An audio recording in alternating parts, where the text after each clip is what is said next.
പശ്ചിമേഷ്യയിൽ സംഘർഷ സാധ്യത തുടരുന്ന സാഹചര്യത്തിൽ കുവൈറ്റിലേക്കും ബഹ്റൈനിലേക്കുമുള്ള വിമാന സർവീസുകൾ റദ്ദാക്കിയ നടപടി നീട്ടി UAE പ്രമുഖ വിമാന കമ്പനികൾ. മേഖലയിലെ സുരക്ഷാ സാഹചര്യവും പ്രവർത്തനപരമായ കാരണങ്ങളുമാണ് തീരുമാനത്തിന് പിന്നിലെന്ന് അധികൃതർ അറിയിച്ചു.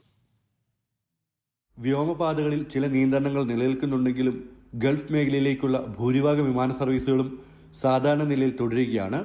യാത്രക്കാരുടെ സൗകര്യാർത്ഥം flydubai, Kuwait Airways, Gulf Air എന്നീ കമ്പനികൾ ദുബായിൽ നിന്ന് കുവൈറ്റിലേക്കും ബഹ്റിനിലേക്കും ഭാഗികമായ സർവീസുകൾ നടത്തുന്നുണ്ട്. അതേസമയം എമിറേറ്റ്സ് ദുബായിൽ നിന്ന് കുവൈറ്റ്, ബഹ്റിൻ എന്നിവിടങ്ങളിലേക്കുള്ള ചില സർവീസുകൾ അടുത്ത അറിയിപ്പുണ്ടാകുന്നവരെ റദ്ദാക്കി. ദമാം, അമ്മാൻ എന്നിവിടങ്ങളിലേക്കുള്ള ചില സർവീസുകളും പട്ടികയിൽ ഉൾപ്പെടുത്തിയിട്ടുണ്ട്. എയർ അറേബ്യ ഷാർജയിൽ നിന്ന് കുവൈറ്റിലേക്കും അമ്മാനിലേക്കും ചില ദിവസങ്ങളിലെ സർവീസുകൾ റദ്ദാക്കിയിട്ടുണ്ട്.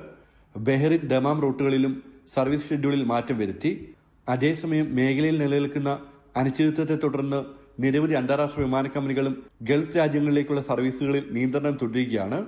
യാത്രക്കാർ വിമാനത്താവളങ്ങളിലേക്ക് പുറപ്പെടുന്നതിന് മുൻപ് അതത് വിമാന കമ്പനികളുടെ ഔദ്യോഗിക വെബ്സൈറ്റിലോ കസ്റ്റമർ സർവീസ് കേന്ദ്രങ്ങളിലോ നിന്ന് ഏറ്റവും പുതിയ സർവീസ് വിവരങ്ങൾ പരിശോധിക്കണമെന്ന് അധികൃതർ നിർദ്ദേശിച്ചു. ജനം, ദുബായ്.